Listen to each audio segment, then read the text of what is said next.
And we in this hoe. Hold on, hold on. And we in this hoe. KE Reacts, episode number 2. You feel me? This is probably a re-record of the episode. You feel me? But I finally got, you feel me, a new motherfucking computer that's better at fucking streaming. So we should be good on that note.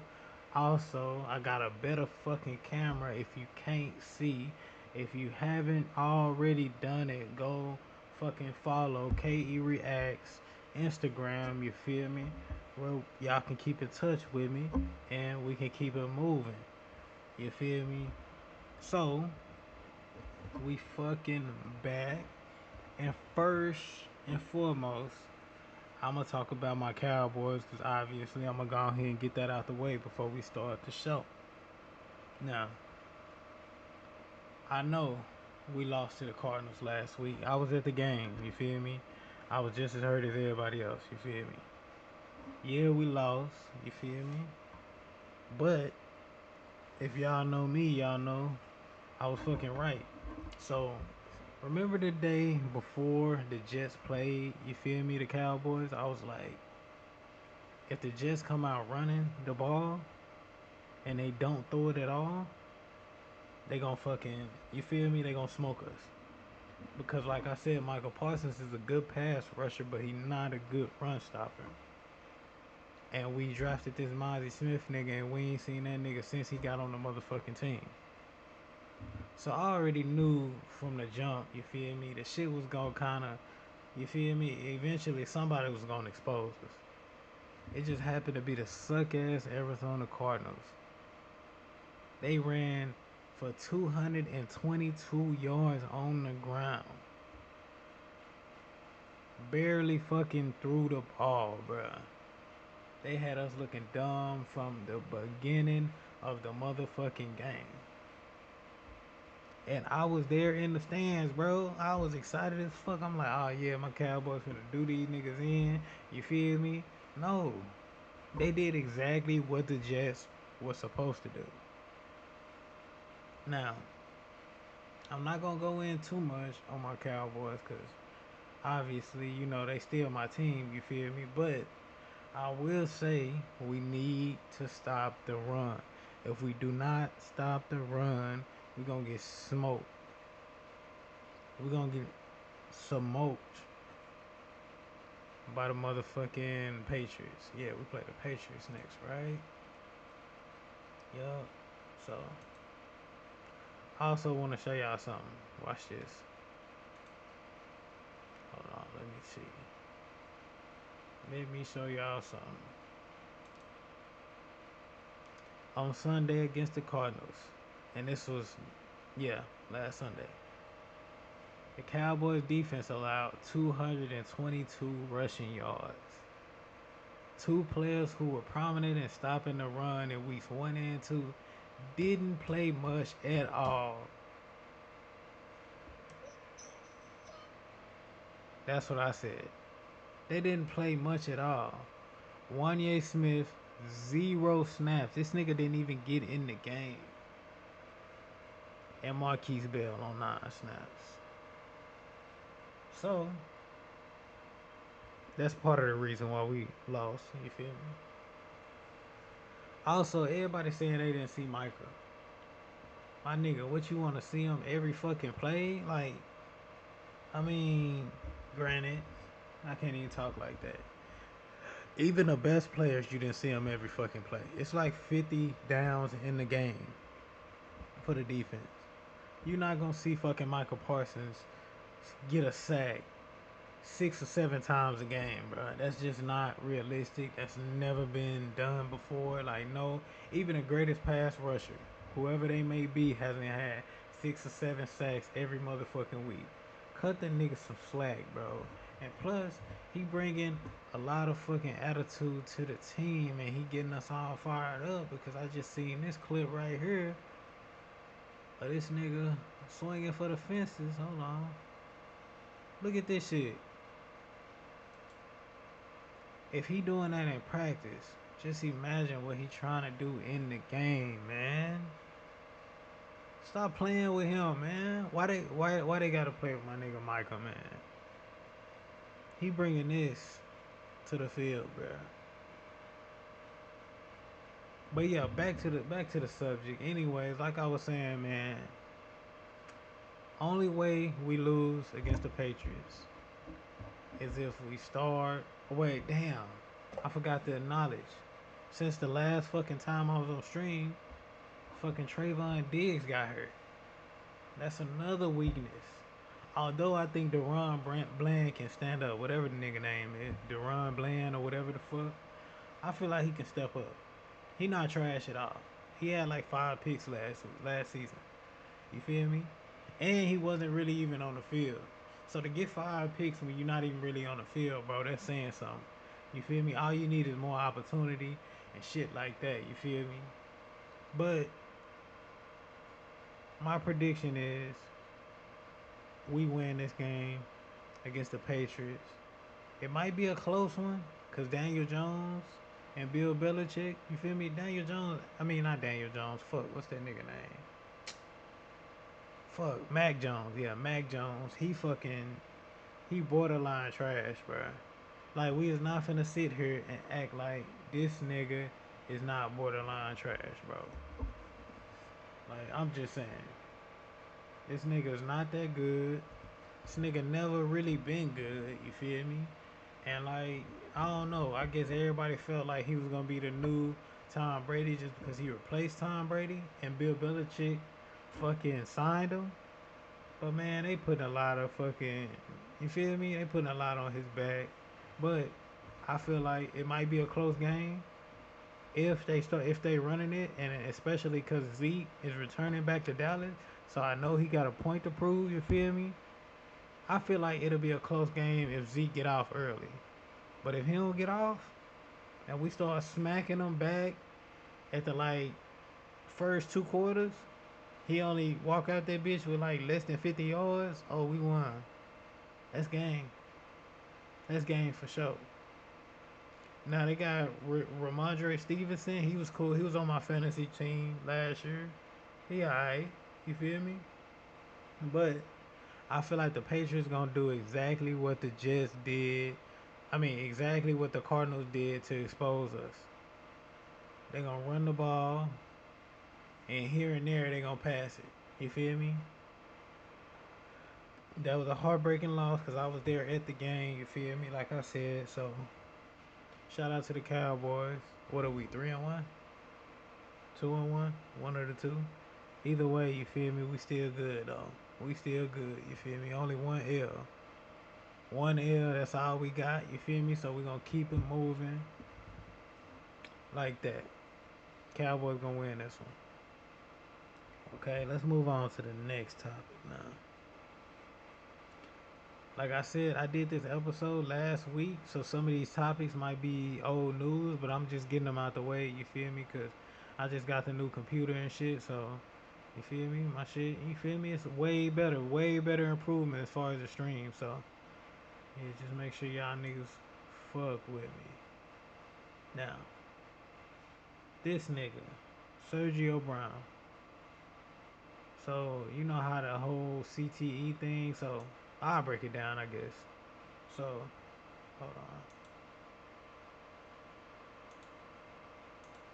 So CTE is pretty much a brain disorder or whatever. A brain disease came from repeated trauma to the head, concussions. Not even you don't even have to have concussions. It's just pretty much hits in the head with football helmets on. Repetitive. They saying if it's repetitive enough, you feel me? That later on in life you start to lose your sanity, pretty much. So you start really suffering through mental health, and the big problem is people feel like the NFL not doing enough to like kind of help these people out once they develop these mental illnesses. Well, this nigga Sergio Brown, he's accused of possibly, allegedly, killing his mom and somebody else and burying them in their backyard, and then going missing.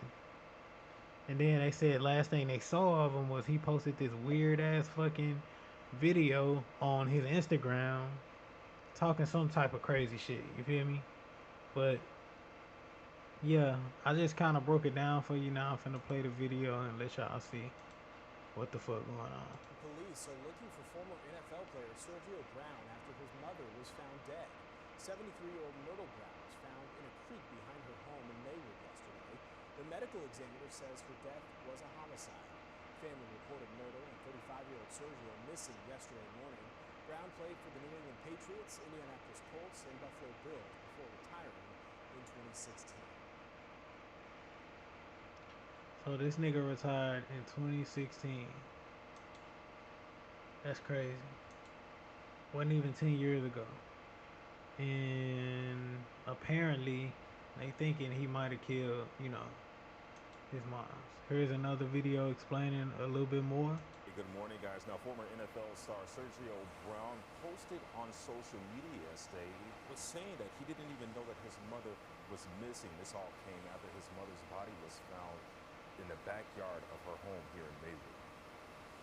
A new post appeared on an Instagram account that is believed to be run by Sergio Brown. The post was shared as a story, with Sergio making a vague statement about the FBI and Maywood police, even claiming his mother was on vacation. 35-year-old Sergio Brown is a Proviso East graduate and former NFL player who played for the New England Patriots and the I ain't gonna lie, bro. This nigga ugly than a bitch. I ain't gonna even cap. This nigga gotta be top 5, one of the ugliest niggas in the world, bro. This shit crazy. Like, look at that smile. You know that nigga did that shit. Look at this. Never mind. That nigga teeth fucked up. Indianapolis Colts. Sergio was reported missing along with his mother, 73-year-old Myrtle Brown, on Saturday. According to Maywood police, family members said they couldn't get in contact with Myrtle Brown or Sergio. And later that day, police say they recovered Myrtle's body near a creek behind her Maywood home. And you just feel for the family, that what they're going through. They must be distraught. We got a group together to do a search crew with everybody. And that's when we found my sister in the creek, dead. We spoke to Myrtle's. So wait, they had a search crew. So I guess she had been missing for some days and nobody could get in touch with this nigga. And that's when they developed the search crew and found her body behind the house. Sister Saturday, who says she organized a search party to try and find her sister earlier that day. I walked around the house and I saw things that looked out of the ordinary. My sister's coming. That's all I can say. I don't know what happened. In the meantime, Maywood police, they're still looking to speak to Sergio Brown. In the meantime as well, they're asking for your help. If you have any information that could lead to an arrest in this murder, they would like you to contact them immediately. For now, we're live outside of Maywood Police Department. Win Marshall, WGN News. All right. Shit crazy. So wait, they still looking for this nigga? Hold on. Time now, an update now from Chicago. That's where police in the... It's my first time seeing this, so yeah. Wait, first let me show y'all the video that he posted when he went missing. This is the video, what, 10 days ago? And this is the video that he posted on his story, on his Instagram story. News. Fake news. Fake news. It has to be the FBI that came into my house on Bob Marley's death day with the 511 Agent Gas unwarranted. They kidnapped me twice from home, the Maywood Police Department, right? Chris Football did it twice. Aaron Peppers was there the second time that it happened. It had to be the FBI or the Maywood Police. Am I the only one that don't know what the fuck this nigga talking about? This nigga keeps saying the FBI kidnapped him, but you obviously somewhere in Mexico or something, listening to some senoritas in the background, drinking llama-ritas, fucking out of your goddamn mind. Like, come on, bruh. I thought mama was on vacation. Son of Lord. That's the fake news. Get the my goddamn face. She retired. You want to come to me? The Maywood Police got to give me money. FBI had to do it. They got the power to do something like that. What the is going on? That's fake news. Don't come on me.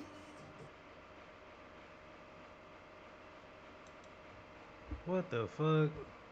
Yeah, this nigga is Wow, let me look at some more videos. This was 9 days ago. Suburb of Chicago are checking in on the authenticity of some Instagram videos that appear to show former Indianapolis Colts player Sergio Brown. Those videos, posted to the unverified account over the last 48 hours, show the missing 35-year-old casting doubt on reports of his mother's death, tagged with locations in several places.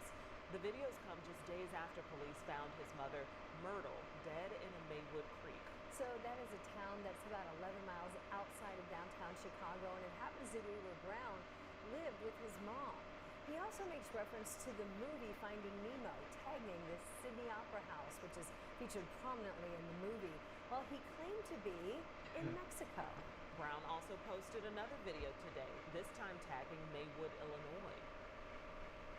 Oh my God. Oh my God. If I die, I'm a legend. It's too late for my city. I'm the youngest. Now, 13 News tracked those lyrics to a 2017 It's a Drake song.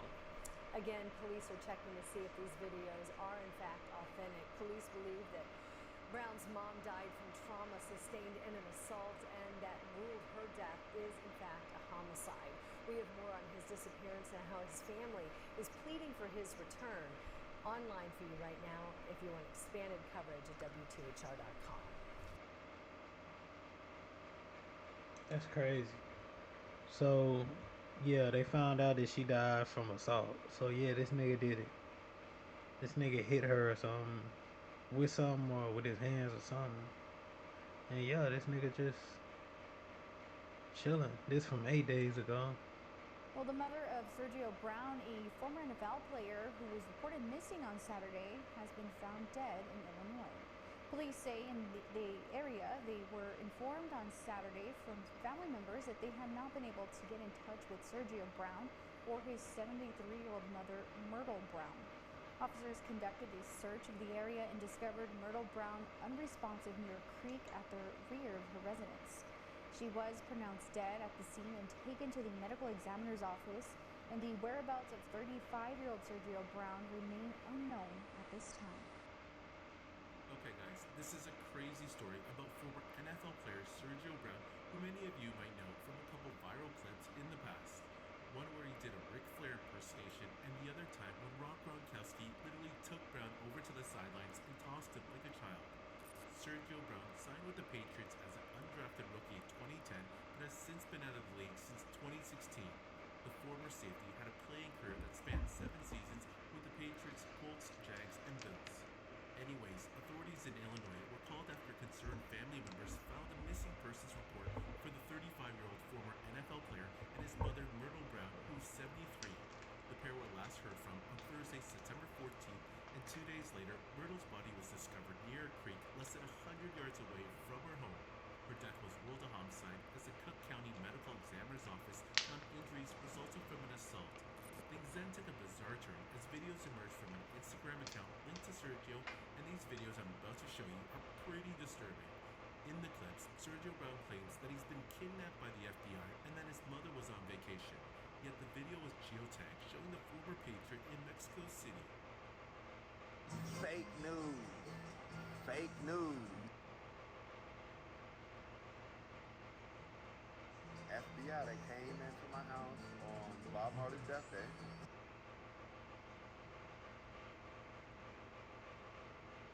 I thought my fucking mama was on vacation in Sinaloa. Oh my God. Oh my God. If I die, I'm a legend. Oh my God. Oh my God. If I die, I'm a legend. It's too late for my city. I'm the youngest nigga rapping. Oh my God. Oh my God. Drizzy Drake! Police have since determined that one of the videos was recorded in Playa del Carmen, which isn't too far from Cancun. From watching these Instagram videos, it appears that Sergio Brown is not doing well. He seems to be going through some sort of mental episode. On top of that, it's been reported from family members that Sergio had not been acting like himself lately, with his behavior being described as somewhat erratic. What's even crazier to the story is that Myrtle Brown's neighbor, Carlos Cortez, had given authorities his Ring doorbell video which showed Mr. Brown burning what appeared to be his mother's clothes in a bonfire. Honestly, this does not look good for Sergio Brown. His mother died, and he was the last person seen with her. Then he was caught taking out the trash and burning her clothes on video, and then apparently fled to Mexico City. If you've watched your fair share of murder mysteries, I'm sure you can tell where this is all heading. And some are even suggesting this might be the result of CTE or a mental episode, and judging by the videos he's posted, it does appear there is something going on with him. For contrast, his older social media video posts show Sergio speaking more coherently and just doing basic video workouts in front of a camera. Now the issue at play here is that Sergio Brown is in another country, and although Mexico and the US have an extradition treaty, it hasn't gotten to that point yet. But I'm sure after all these social media posts, law enforcement is now checking his travel records to pinpoint which day he left the country and to know every city he traveled to. Surprisingly enough, right now he's not a person of interest, but if there are any new developments, state law enforcement will try and strike it. Bruh, how the fuck is he not a person of interest but they looking for him? That don't make no sense. That ain't make no sense. The deal with the Mexican government to try and detain or question Sergio. Nonetheless, these posts he's uploading are very disturbing. It could be used as evidence later down the road in the event he does become a suspect that his mental state from around this time might be in question. Anyways, this is just a sad story. At the heart of this, there is a family grieving the loss of their mother and just the bizarre behavior of Sergio. Speaking of this nigga, Sergio, this nigga, Chandler Jones, he been going through like motherfucking CTE issues too. Look at this shit.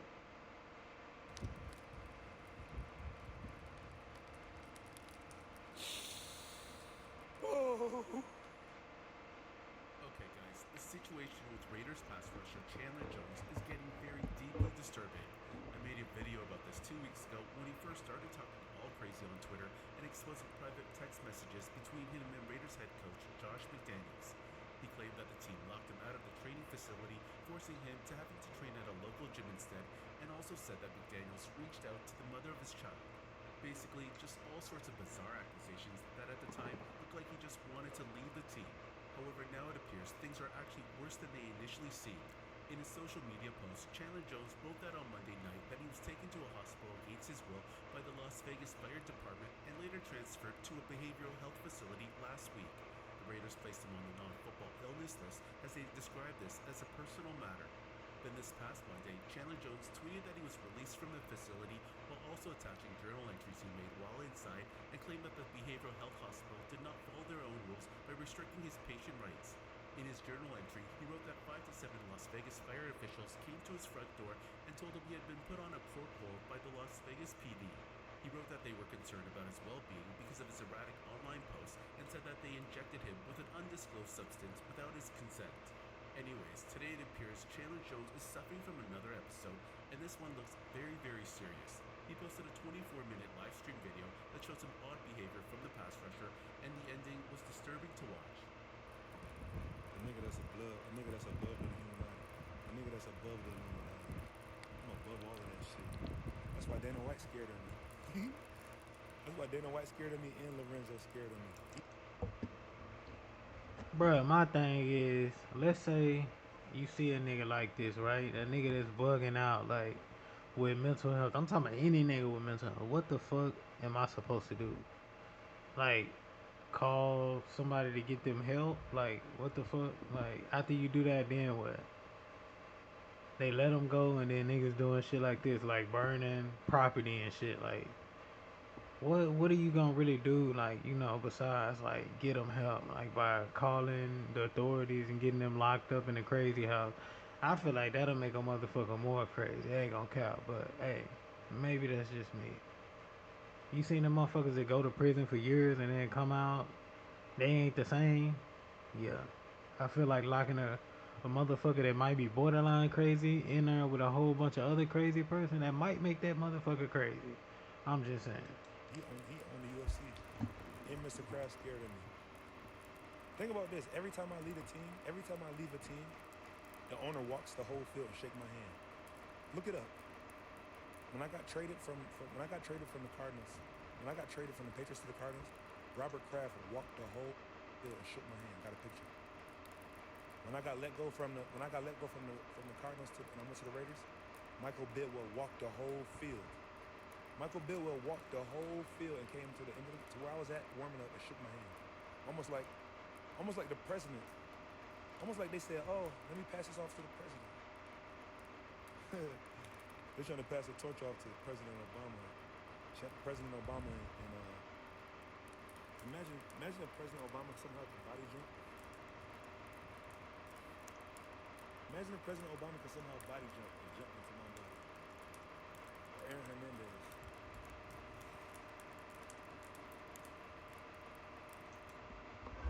Yeah, this nigga gone, bruh.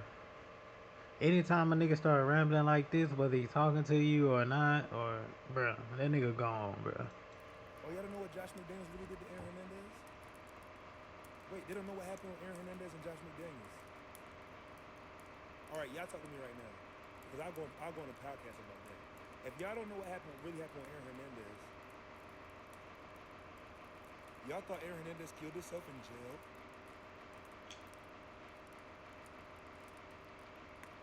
Y'all thought Chico killed himself in jail? Y'all thought my nigga Chico killed himself in jail?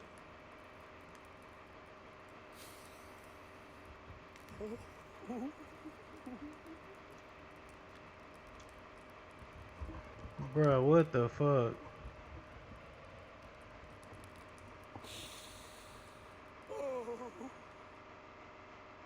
Chandler Jones clearly needs help. He insinuated that Josh McDaniels had something to do with Aaron Hernandez's murder while he began to cry uncontrollably. For those of you who don't recall, Aaron Hernandez was a former New England Patriots tight end who killed himself in prison in 2017 after being convicted of murder. Something is seriously wrong with Chandler Jones, and I'm worried about his safety. Actually, while making this video, he just posted another tweet responding to Antonio Brown, who wrote, "I will be amending the gap between the Raiders and Chandler Jones. We can do it. Let's get him back on Squid Games. Let him play. Allow him the opportunity to level up. His outburst just held in. Pent-up aggression. He got presidential bloodline of Geechee. You never know what we individually been through. CTE." To which Chandler replied back, "CTE podcast. It's up." Guys, this is not a funny matter at this point.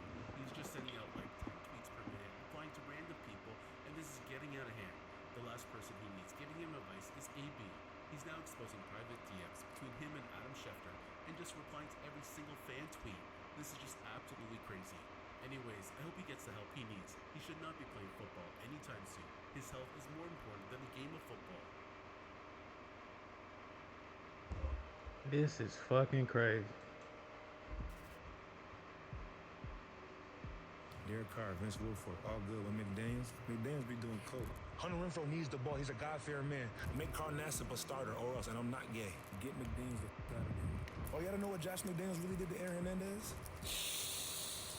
Oh.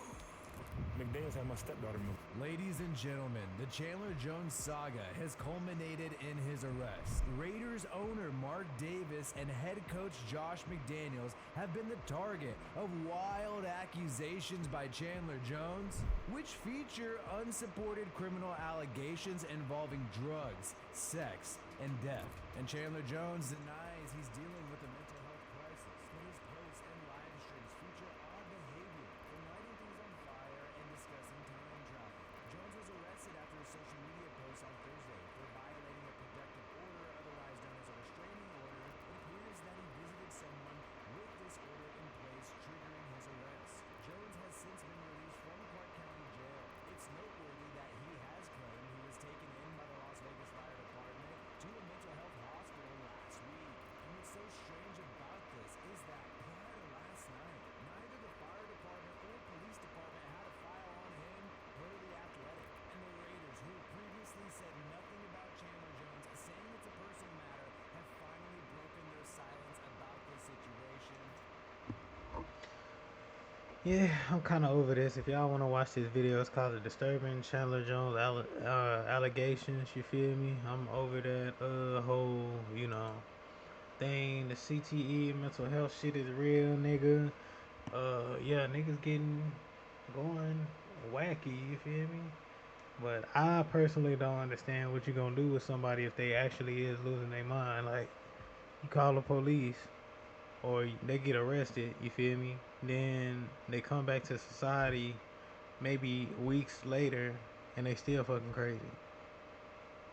What is that gonna do? You feel me?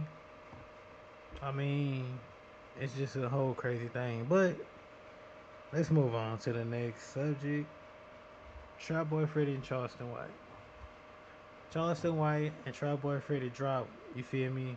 They little beef or whatever. This is a huge thing in Texas because they supposed to like not fuck with each other at all. So technically, Charleston White, you feel me? He's a comedian slash troll. He be talking shit about all the rappers and he just be saying clout chasing shit just to like get into it with niggas. When Mo3 died, Charleston White stood with Mo3 and his family because he was like, yeah, like, this nigga Trap Boy Freddy, since he talking shit from somebody who can't defend themselves, I'ma defend him. And pretty much Charleston White was on this nigga Mo3 side. But they just came cool now. But hold on, this is gonna explain the whole story, my bad. I don't know why I'm trying to explain the whole story when I can just play the video. By the way, look at these ugly ass D Wade shoes that's gonna come out. Like at first I was thinking like, you feel me, they different, you feel me? Me, I like different shit, but this shit just, these shoes is fucking trash. Maybe I changed my mind seeing them on somebody's feet, but bro, this shit look goofy as fuck.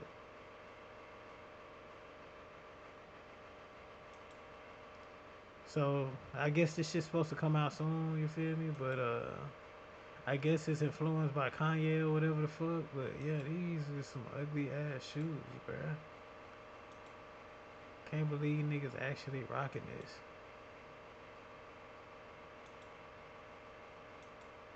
But hey, to each his own. If you buy them shoes, let me know how they feel. They look comfortable. That's all I gotta say. But yeah, this is the story of how Charleston White and Trap Boy Freddy fell out. You would have thought that considering their biggest threat, Mo3 himself, no longer being alive, those people who he had issues with would finally be able to close the door on the drama that they've been involved in for years. Sadly, this would not be the case. In April 2021, Mo3's manager Rainwater, who already having been assaulted numerous times for his affiliations to Mo3, would continue to be targeted, with a video circulating showing him being harassed at an airport. Look at him talking to them boys, tell him on King Day, tell him. Clubhouse, let's go outside and fight, like I said. Airport with me, we gonna meet up. Let's go outside. That's the police. On my mama, if we say meet up, you is not gonna text me back, you is not gonna meet up. You don't know my child. You said what? My child. Say that. That video would circulate with a caption suggesting that the man filming was affiliated with the Beezy, and a post following the incident would see Rainwater as in Beezy himself saying to stop sending people to harass him. Some months later, on July the 22nd, 2021, Rainwater would appear on Say Cheese, suggesting that he believed Sean Cotton had hurt the Dallas rap scene by taking everything online. Let me tell you what I got. Yeah. Let me tell you what I got. The 18 and up club and you. So any rapper in DFW right now gonna make the music, and I gotta get it on Say Cheese. They don't do no hustle. You don't see, but when you came on the scene, you don't see no more posters, you don't see no more flyers, you don't see no more CDs, you don't see none of that because when I make the music, I gotta go to Say Cheese. They go over there with you, and then they be so excited, then they put everything on your shoulders, and they sit in the house all day and just look at that. I disagree. Say Cheese is not breaking artists no more from Dallas, Texas. It was maybe the only few artists it broke was Mo3, Yella Beezy, and a few others. But like other than that, bro, the shit is really just like a shade room for like men. That's what it feel like. It's just like a whole gossip, you feel me, clout chasing thing. You feel me? It's not, you know, what niggas talking about it is. Say Cheese is not breaking artists no more. I'm just saying. They phone and wait for you to post them. So when you start posting them, it's like, what should I do? Man, Sean Cotton me over. No, you yourself over because you don't get outside to get outside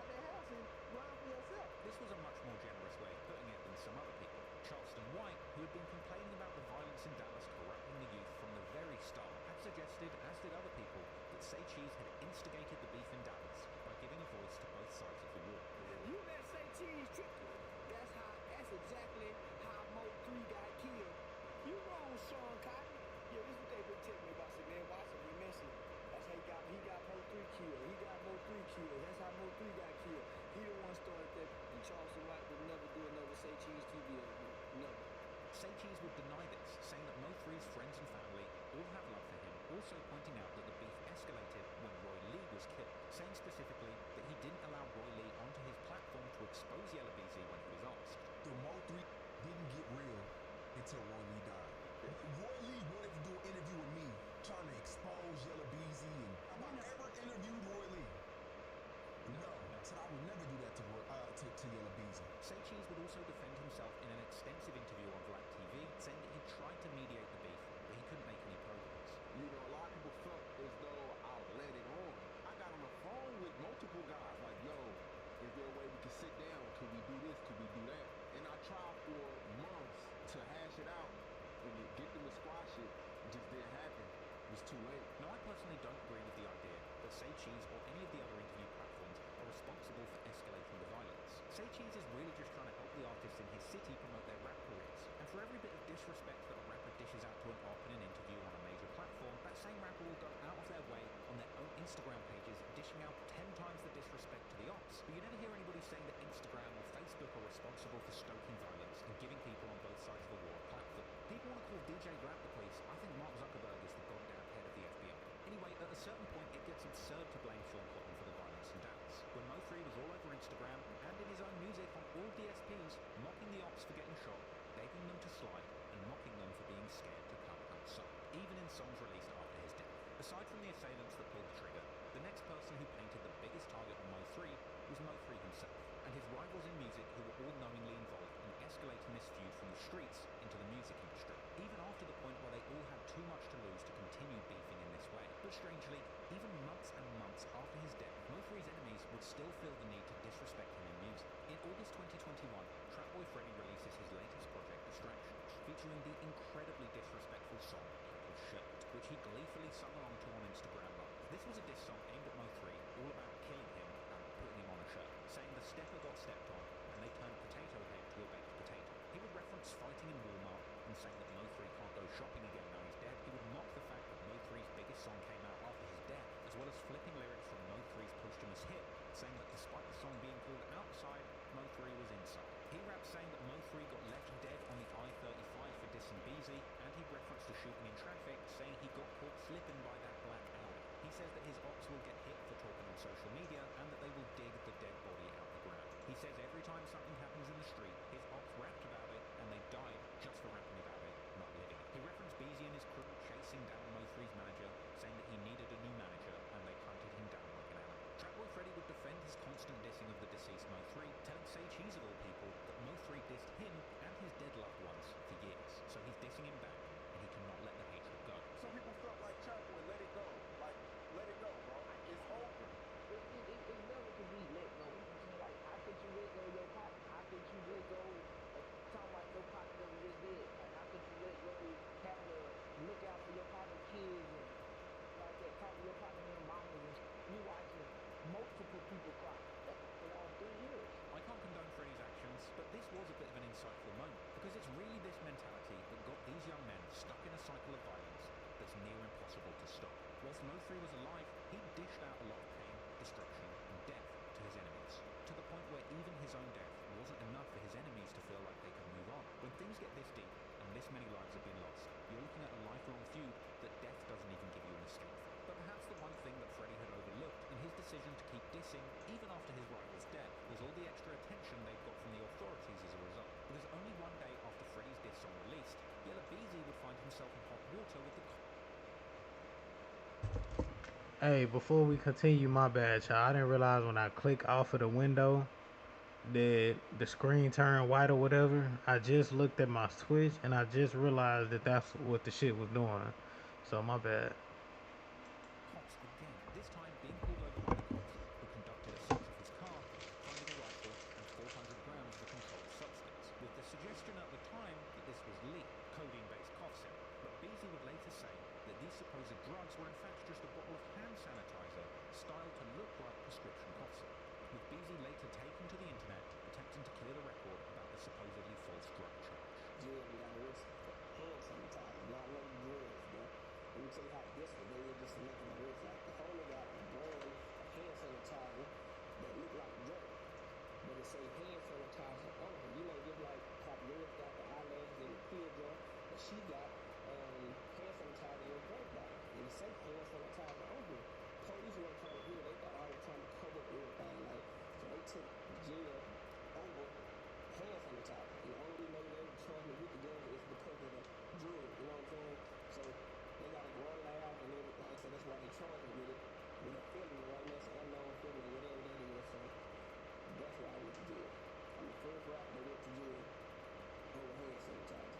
Perhaps you could say that it's really just asking for trouble, riding around with illegal goods made intentionally to look like illegal drugs. But on the other hand, considering the recent going-ons in the city, no doubt the cops of Dallas were watching the moves of Yella Beezy, Trapboy Freddy, and everyone in their circle closely, and for good reason. Because it would seem that the gangsters affiliated with Mo3 were still out looking for vengeance. And the month after the hand sanitizer debacle, yet another life would be claimed in this war.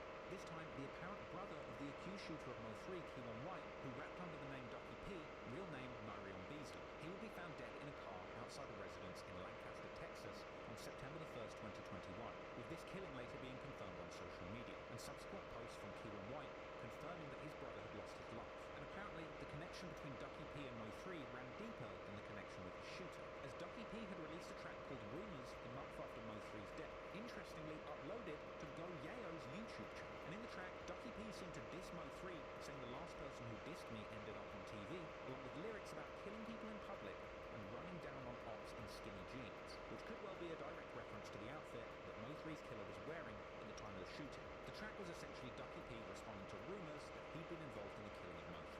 The track not only had his brother, Mo3's accused killer, Keywan White, dancing right next to him, but as he raps lyrics about bailing his shooters out, he shows on screen an image of his brother's arrest record. Strangely, after the killing of Ducky P, footage then circulated showing Mo3 in the background of an old Ducky P music video shoot. It really seemed like Mo3's death had cast a dark shadow over the city of Dallas, and this cycle was sadly showing no signs of ending. And at this point, one man had truly had enough. Our old friend Charleston White, who had spent many hours on the internet ranting about the damage that gangster rappers had done to his community, famously going on the internet and wishing death on all gang members.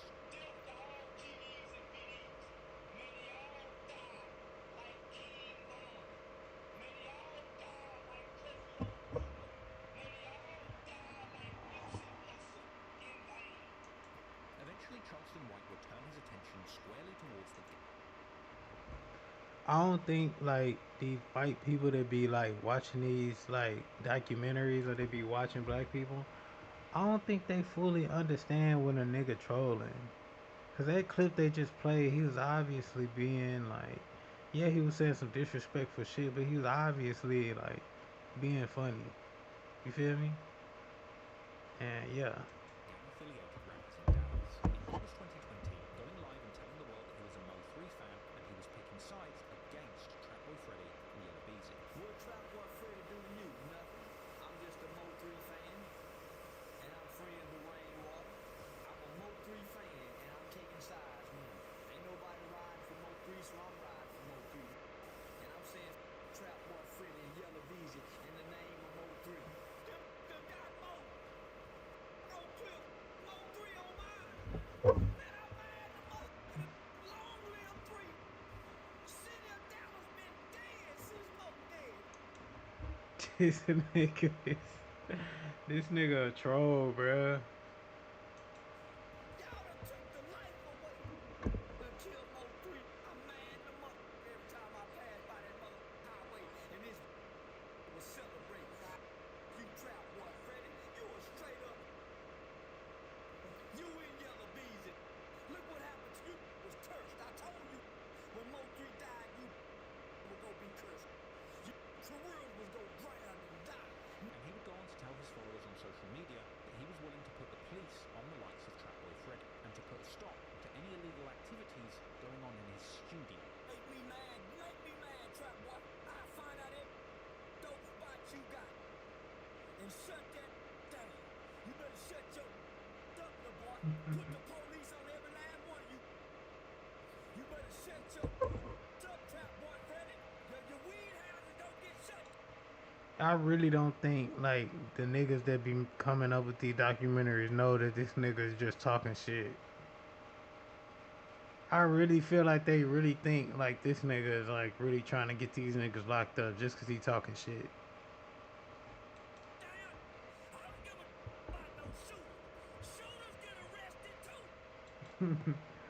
That's why I'm like, bro, like, that's why you can't have like too many white people in the culture, bro, because they don't know the difference between trolling and when you serious. Like this nigga's like just talking shit on social media.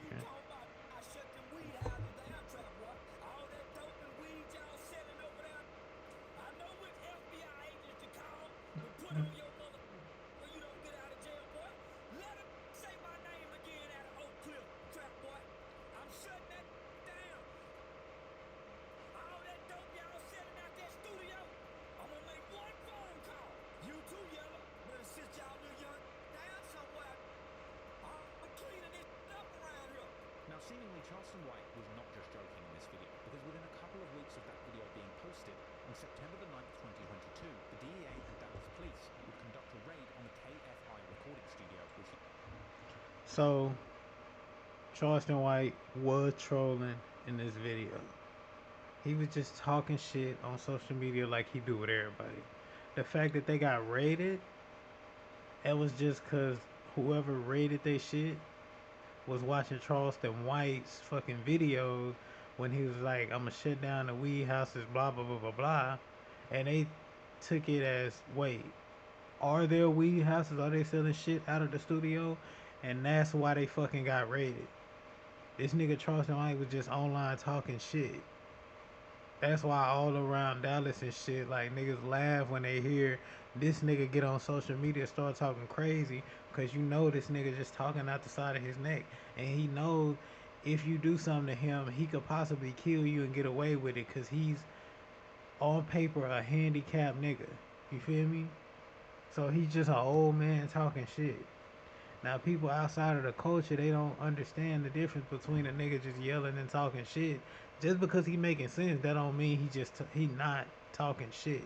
He was just trolling, and when he was trolling, somebody was looking at his shit and they rated his shit because they was believing what he said. But when they went, they looked, they didn't find shit. Gianna Beasley and Trapboy Freddy were apparently known to frequent. The DEA raided a popular recording studio, KFI, that brings in some of the top rappers in the nation. A lot of local rappers, a lot of famous rappers from other states.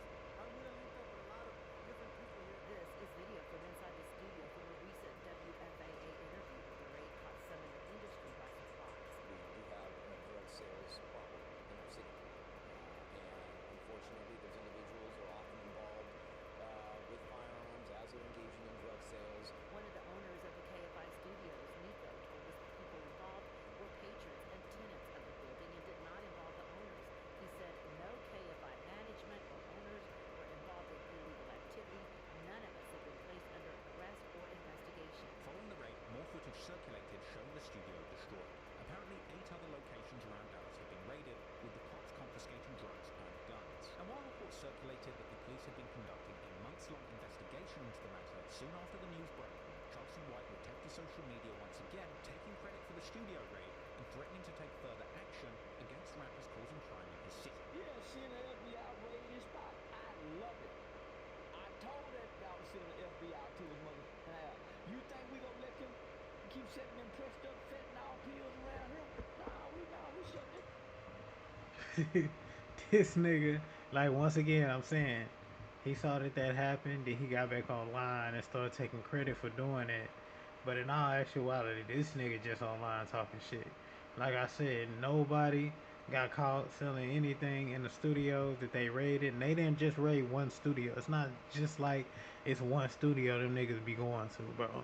They raided almost every studio around Dallas because they didn't know where them niggas was going to the studio, and they never found shit. You feel me? But this nigga heard that they raided it.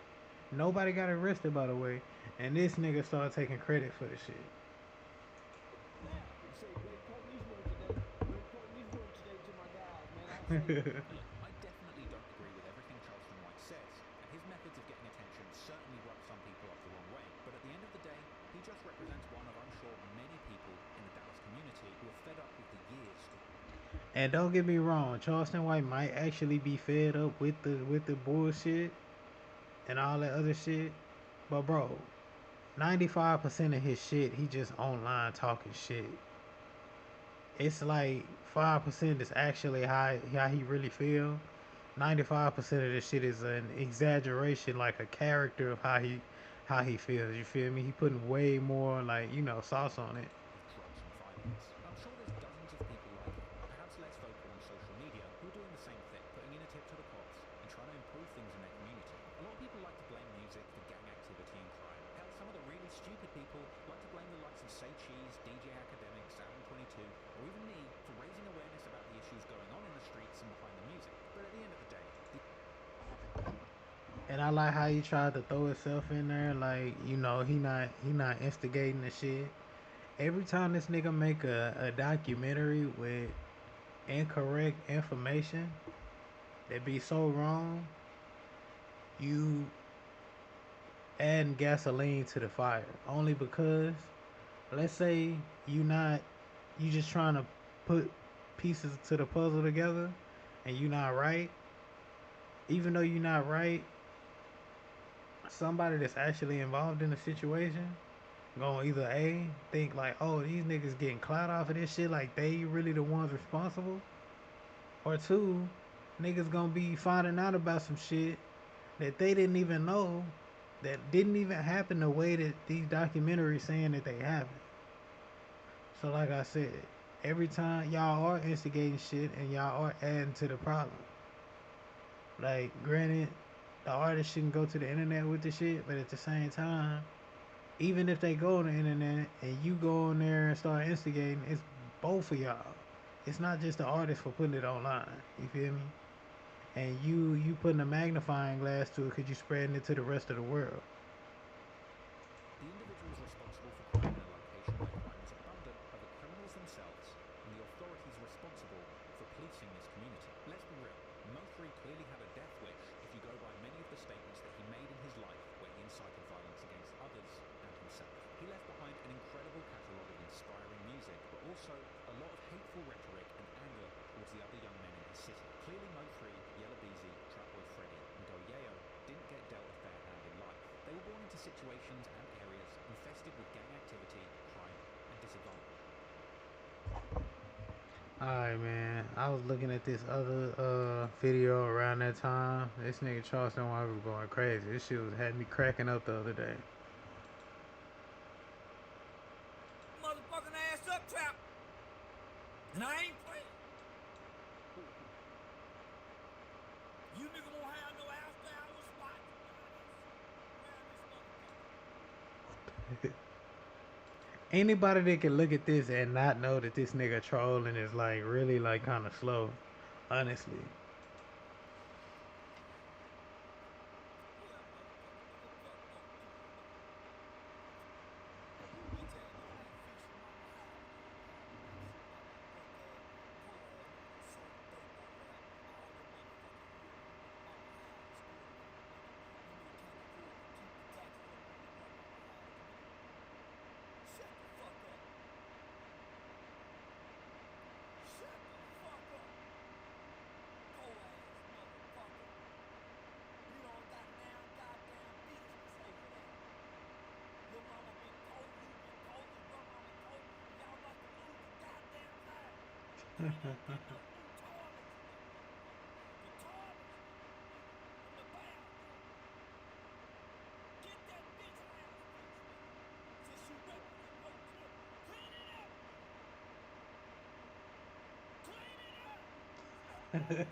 That nigga said freak.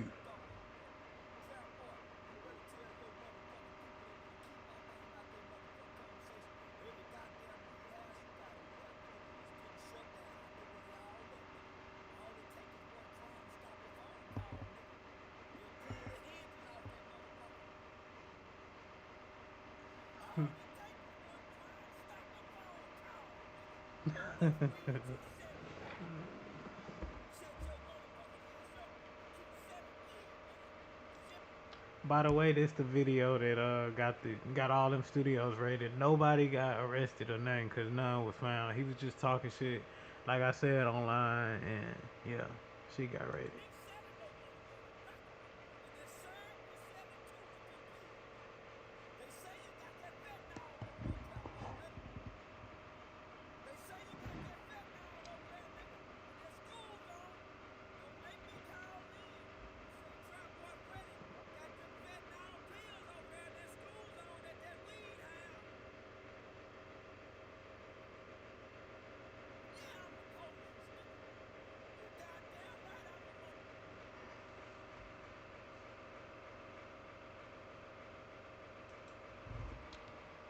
Yeah, so yeah, back to what the subject of the story was. It's so now fast forward 10 days ago. You feel me? Trap Boy Freddy and Charleston White finally sat down and squashed. You feel me? The beef. So let me try to find exactly where they kind of talked about it, bro. And I had to go report it. And I wasn't planning on it. You told the probation officer that too? No, I didn't know he should have.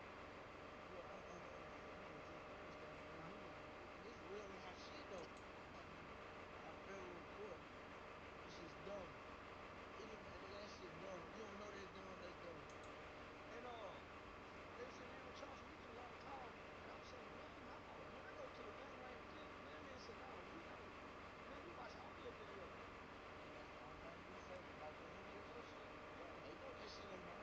Yeah, they did. Stop fucking around. Hey, people already know. Oh, and I'm like, if they ever see what they doing, so they gonna, I'll leave these motherfuckers. What you do?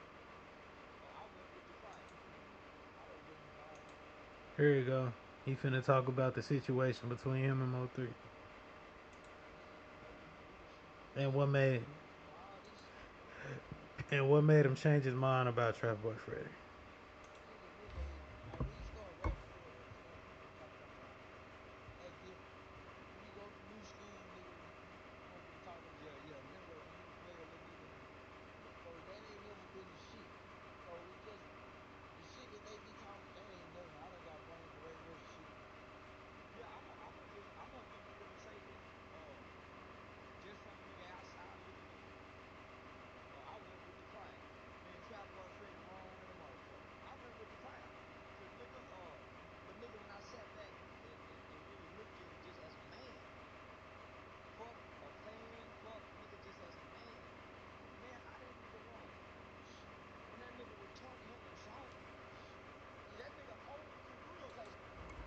He's saying, so pretty much what Charleston White is saying, like at first he kind of went with the crowd, like fuck Trap Boy Freddy and Yella Beezy, because when Mo3 first died, Trap Boy was like making hella songs, hella diss songs and shit, like laughing at the fact that the nigga died and shit.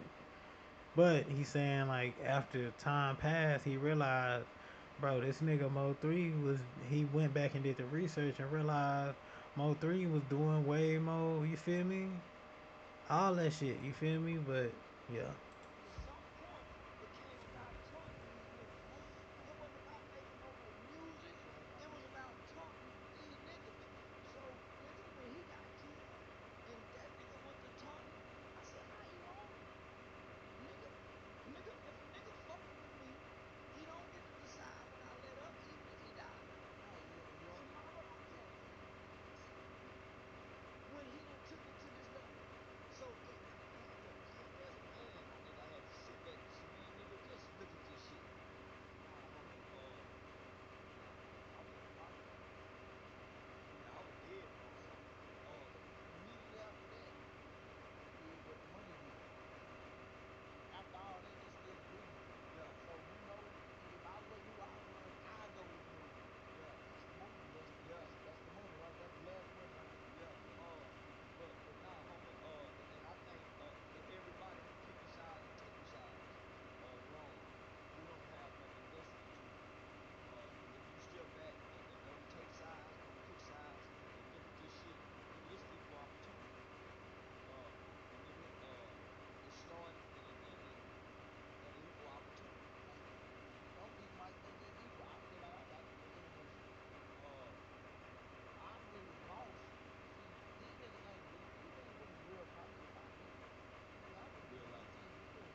Yeah, man. But anyways, man, if y'all want to see the rest of that podcast, go to the game related podcast. You feel me? It's on YouTube.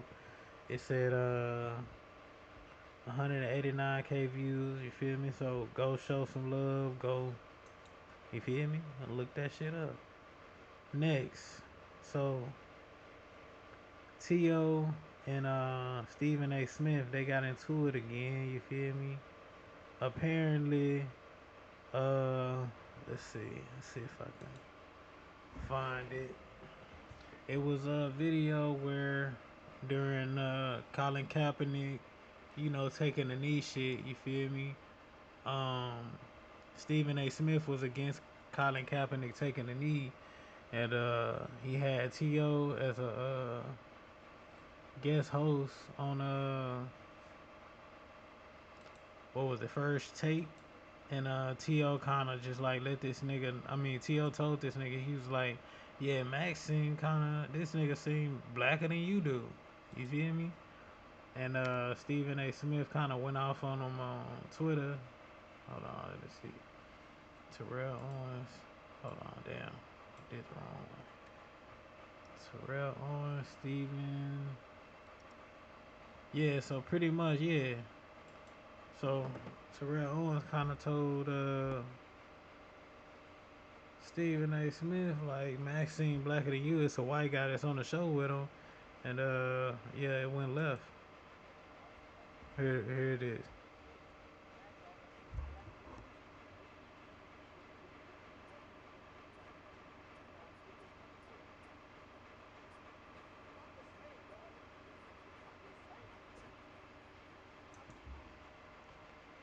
Like,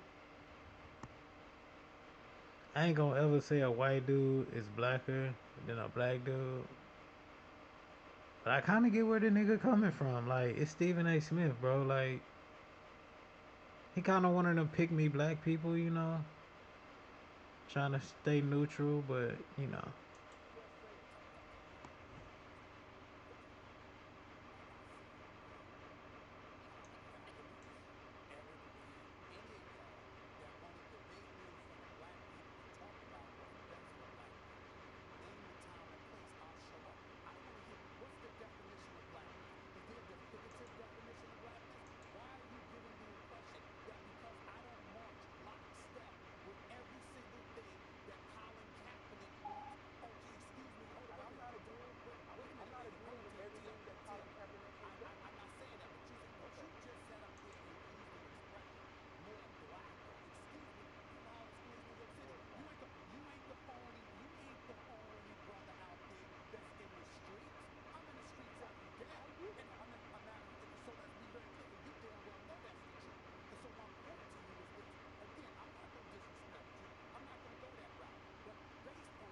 he kind of schooling this nigga though. Like, especially if he gave the nigga the platform. You feel me?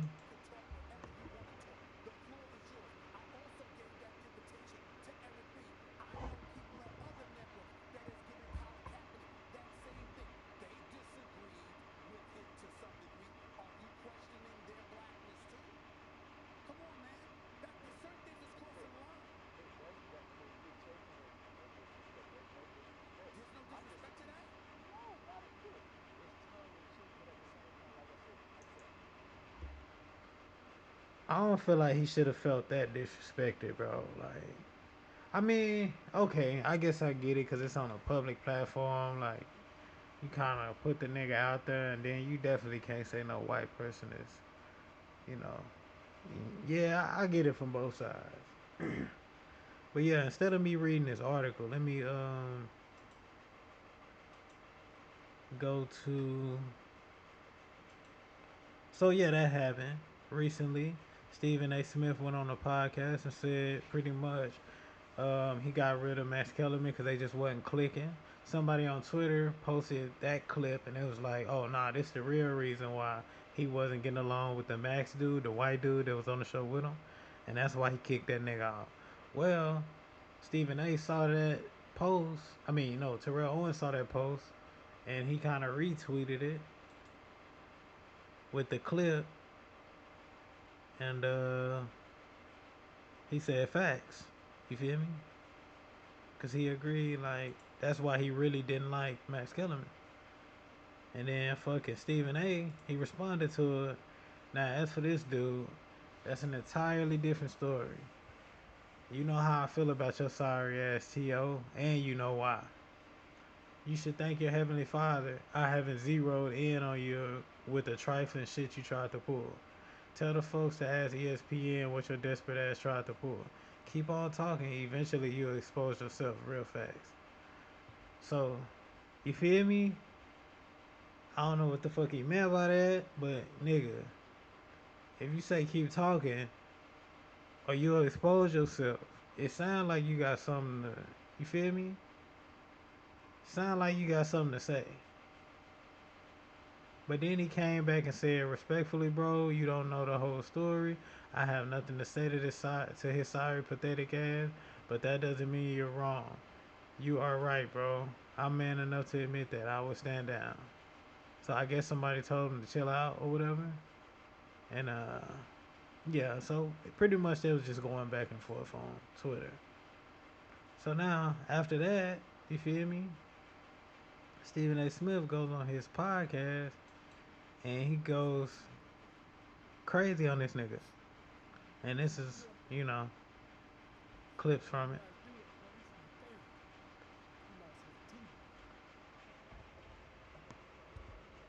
That was Terrell Owens from All World NFL wide receiver Brian. The incredible technique of his quarterback attempt to turn the ball over to Dallas Cowboys. This was before Jerry Jones was resigned from the Dallas Cowboys organization. This was, in essence, coming out against them.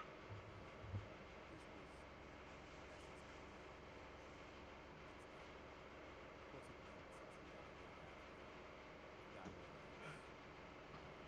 But the reality is that Terrell Owens is one of the greatest wide receivers in the history of football. As far as I'm concerned, without a top three, you only have Jerry Rice and Randy Moss to thank for that. He is simply dominant. Never won a Super Bowl championship. It's not his fault. At least I'd say that. And my diatribe or some degree of whatever I'm about to go on, of course, has nothing to do with the player that Terrell Owens was, because there's nothing personal about either one of them. Nothing at all. He was simply that great, that marvelous, worthy of being a Hall of Famer, should have been a first ballot Hall of Famer. Never blamed him one bit for being a bit perturbed when it took 3 or 4 selections before he was ultimately entered into the Hall of Fame. But nevertheless, Terrell Owens has made news for a different reason over the years. And it all comes back to the same thing. And it involves just attitude, his issues, you know, the kind of ways that he tries to attack people from time to time. And I was the latest victim. Now, in the world of T.O., understand that word victim is never something that's appropriate for somebody else. It's always him. It's always somebody that did him wrong. So we're going to address that today. We're going to address it right now. Before I get into what I really, really, really want to say, let me backtrack and give you a little history that spans just the last 3 or 4 days. Last week, I made an appearance on the Joe Budden podcast. Joe Budden asked me to come on. Whenever I've needed him to come on my shows, he never hesitated. I always appreciated the love. He's got Melissa Ford on there with him. She's been a friend of mine for years. Girl, you did that thing. She looked phenomenal. Way to go, girl. Axe's lack of chemistry. Not about ratings. We were still number one. Just how uncomfortable it became watching us together because we didn't enjoy each other. I had no desire to sit around and watch First Take falter. Keep going. Page 238. My book, Straight Shooter, New York Times bestseller. Doesn't get any larger than that. So I let them know. I'm not asking you to take. I have files. Here's what T.O. is not telling you. He knows I won't. I don't do that to people. I talk about what you do in terms of what your profession is, covering the world of sports. I don't get into your personal business. I got 30 years in the industry, though. Google me, check my resume, talk to the athletes that know me. I'm not liked by a few. I know that. Don't give a shit. I'm not here to make friends. I'm a journalist, personality, pundit. But who is Terrell Owens of all people to define blackness? We want to get into who represents the black community better? You really want to have that discussion? Really?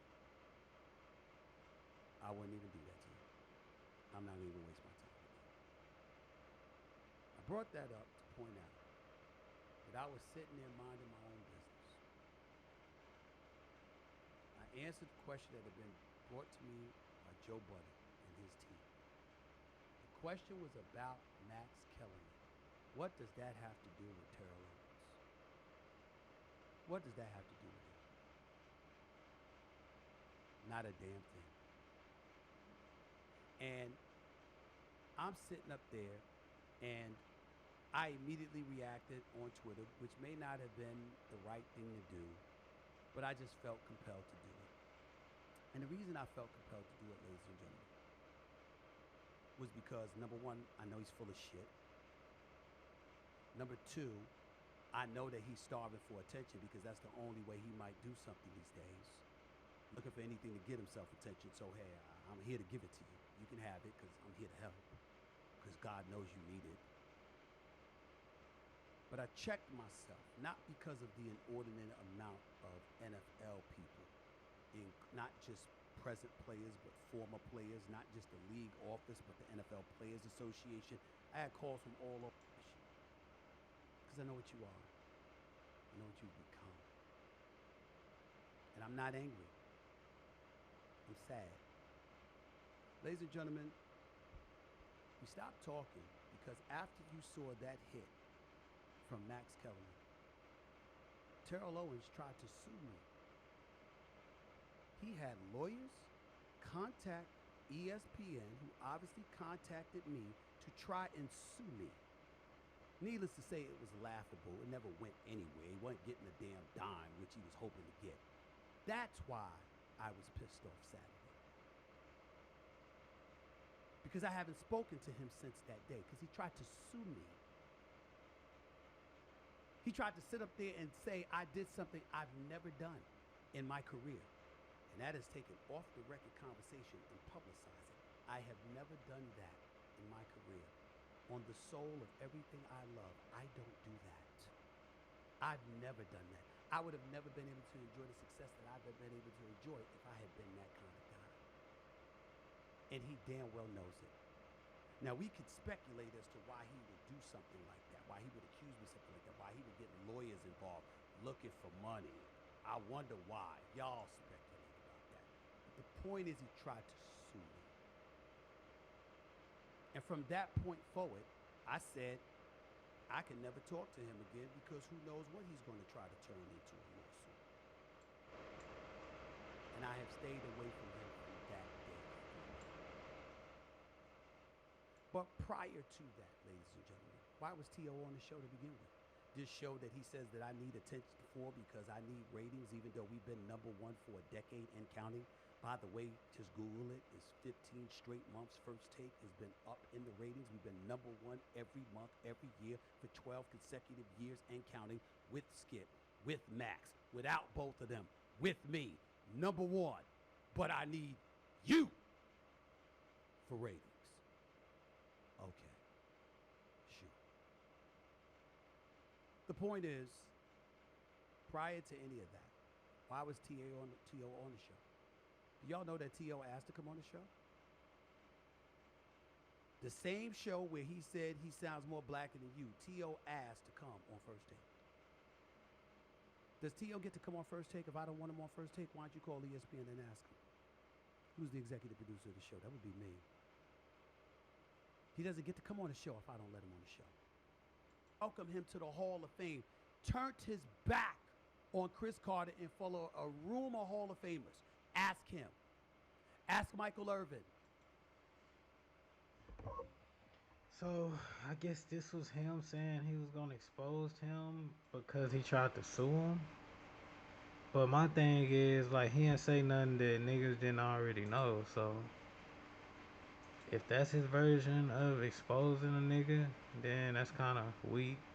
But this is the recent Terrell Owens response, and then we're gonna move to the next topic. This Stephen A. situation has kind of been brewing of late. I saw What you got brewing, Ray?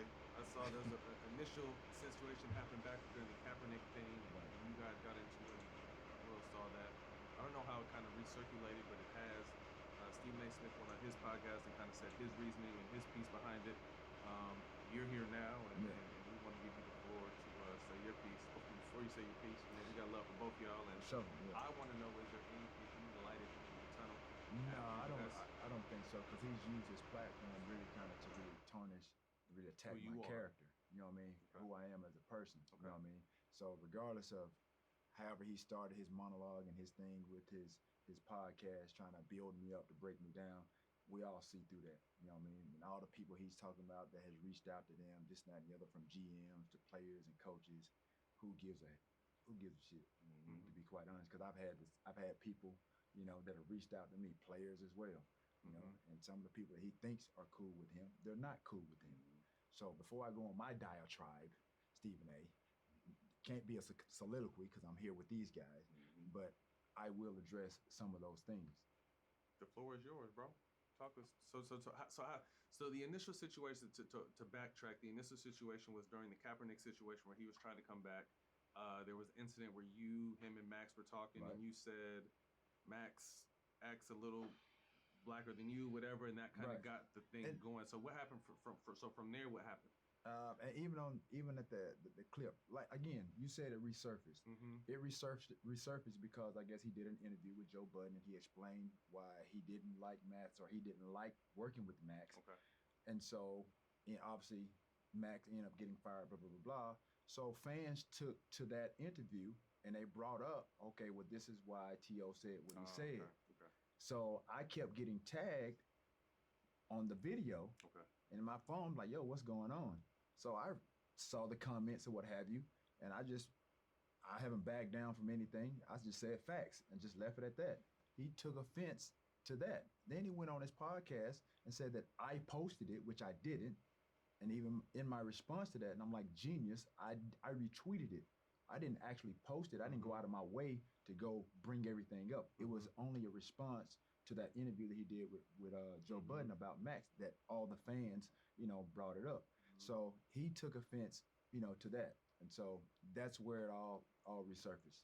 Now, I got a chance to see what he said. I went back and watched it. He said something about a lawsuit at ESPN or so. Can you bring some clarity to that? Right. So I guess there was something going on. I guess we were talking about the Kaepernick situation, and somehow there was a text exchange between me and him. Between you and Stephen A. Me and Stephen A. Okay. And he, on air, he mentioned something about the text, which I didn't give him consent to do. I had but that's one rule. If somebody texts you or any type of conversation takes you, do not share that on social media or none of that, bro. Especially the person don't know. Yeah, right, exactly. Right. So I didn't take the honest. I didn't go out of my way to go file a lawsuit. I had an attorney that reached out to me, like, yo, that's not right. It's copyright infringement, something along those lines. Gotcha. Oh, so someone just reached out, an attorney came and found you about it and said, do you want to pursue action this is what happens. Like, he can't do that. So it wasn't really him. It was I looked at ESPN. Okay. ESPN has dogged me over the years, mischaracterized me, having people having misunderstandings about who I am, you know, whether you know, as far as my character is concerned. Everybody's talking about I'm arrogant, I'm selfish. Of course, I've had disagreements with some players, some coaches, but who hasn't? Right. Now my But from question, the but I do not to cut you off. I want you to finish. Right. I do remember he was one of the so before all this shit hit, you guys were cool then, because I remember he used to stand up for you a lot. That was the one thing he used to do back in the day before the shit hit the fan. I think everybody realized Stephen A was cool with a lot of things back in the day. Okay. But as time has surpassed, a lot of people have a different opinion about who Stephen was then and who he is now. Okay. I'm one of those people. So regardless of that, me and Stephen A, we ain't buddy. Mm-hmm. You know what I mean? Mm-hmm. Whether he talks good or bad about me on his show, whether it's objective or subjective, that's his job. Okay. I didn't know Stephen A prior to me, I guess our initial meeting. I guarantee he knew about me because of my play before I knew about him. So we're not buddy. Okay. At the end of the day. And so again, back to my point. The attorney reached out. He said, "This is what we're gonna do." He went after ESPN. He submitted the file or the claim to ESPN, and that's how things started. But for him to say and allude or insinuate that it's a money grab or something like that, that's not cool. Mm-hmm. You know what I mean? To insinuate, oh, I'm broke, this and that and the other, because these are certain things, like I said, that it is personal. Mm-hmm. You know what I mean? It's no secret. I was represented by Drew and Jason Rosenhaus. They referred me to Pro Sports Financial, who's a financial advisor, and Jeff Rubin. It's public knowledge, bro. I got taken advantage of. They stole a lot of my money. Mm-hmm. Anybody that knows me, I didn't just go blow my money. Mm-hmm. You know what I mean? So yeah, do I have the millions that I had back then? Absolutely not. But for him to go on TV and insinuate certain these things that I did X, Y, Z, and I'm desperate, that's not cool, bro. That ain't nobody's business. I'm not gonna let that slide.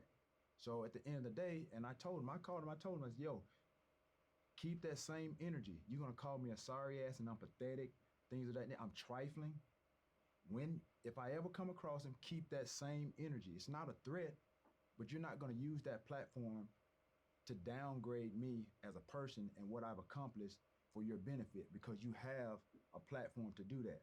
And then talk about and bring up all these top name people, or high qualified, I guess in his name, to demean me. He mentioning the Donovan McNabb, the Brian Dawkins, the Primes, you know what I mean? Shannon Sharp, you know, talking about GMs and players, talking about don't go after him like that. What have I ever done? Then holding up papers in his podcast like he got something on me. That he's gonna expose me. Expose me for what? I urge him to. I give him permission to expose. I'm not gonna lie, I'm glad I watched that before I watched this, cause literally, I just saw that and he literally didn't expose shit that we didn't already know.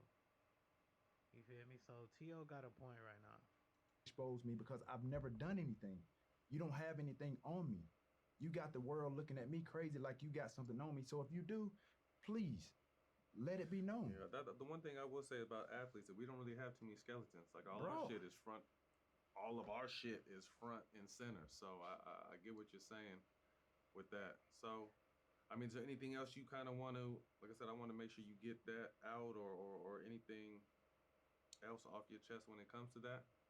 No, I mean, again, I appreciate the platform because, like I said, he had the opportunity to sit in front of his audience, his millions of subscribers, you know, like you said, his soliloquy, to share his thoughts with all the hearers or whatever the case may be.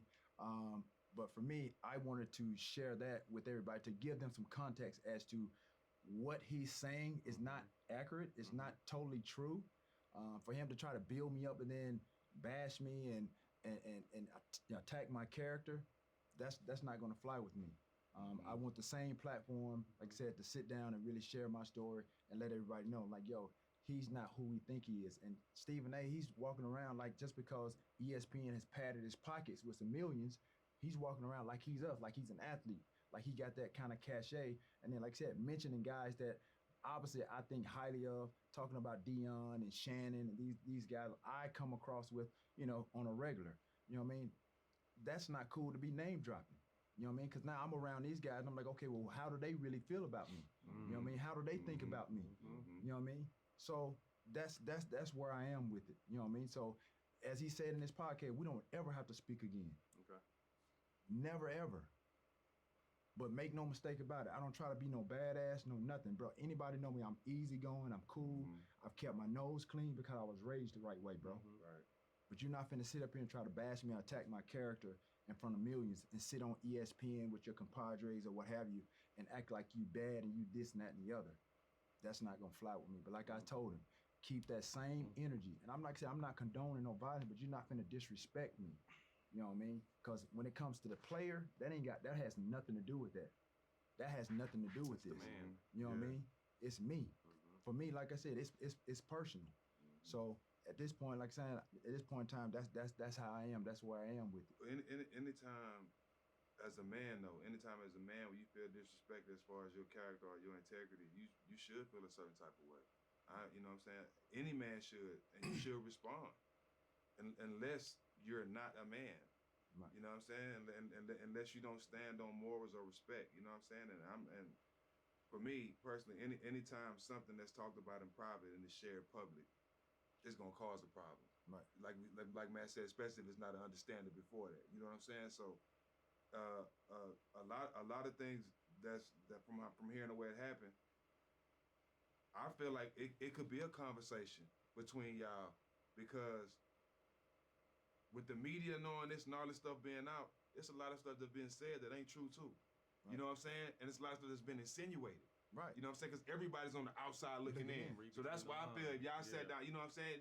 Y'all might have to get in there and box for a minute. So what? Or we could just bring some weed too. You know what I'm saying? Kick back. If y'all got to box for a minute, then talk it out. That's how we used to do it in the hood. We got disagreements. We'll scrap it out. Yeah. You know what I'm saying? Then we go on back to the stove, buy candy together. You know what I'm saying? That's how we grew up. As men, it's gonna be different. I get that.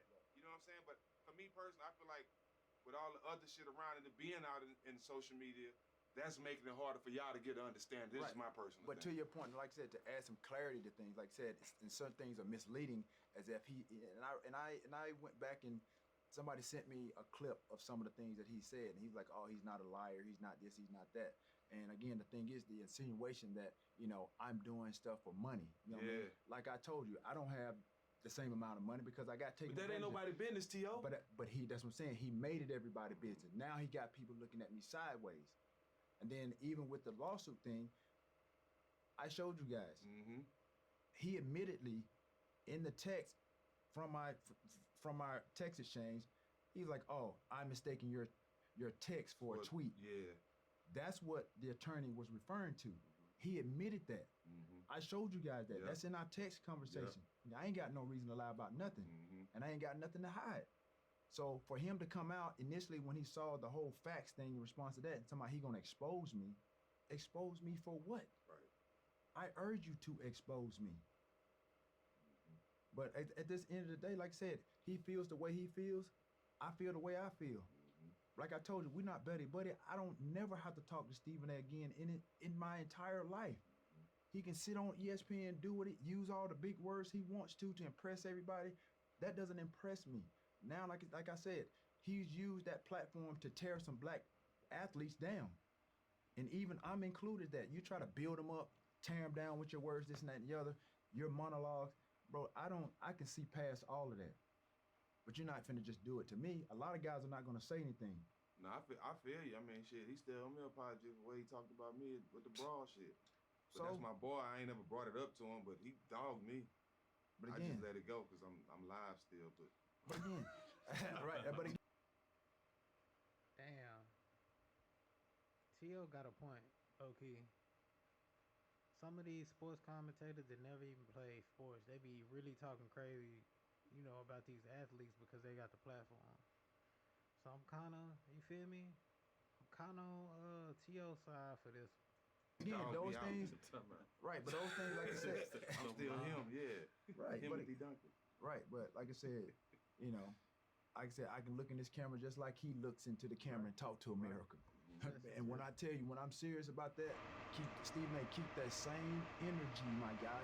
Keep that same energy. And I put that on Alexine Black, my dude. Keep that same energy that you did with your podcast. Keep it the same. That's all I got to say. I think before we move on, Jack, I want to commend both of us because we both try to go deep. I ain't gonna lie, T.O. look like he want to throw them hands, bro. I can't even count. And I just can't believe it. And that shit, for us to do it and it didn't work, it's smoke. Hey, I fuck with Stephen. It's smoke, baby. Yeah, that's what I'm saying. I fuck with both you guys. So I gave my disclaimer before this shit started, and we both tried to come with peace. Both did. You ain't never seen us come with peace like that. Hey, but hey, it's all good. Y'all handle your business, man. I hope it works itself out. Yeah, man. Just keep what's private. You know. Yeah. On social media. Let's talk about your upbringing, bro, because we wanted to have you on this show definitely to talk about that. About you and your greatness. Alright, that's enough with that one. Alright, this will be the last motherfucking topic, cause obviously a nigga sleepy.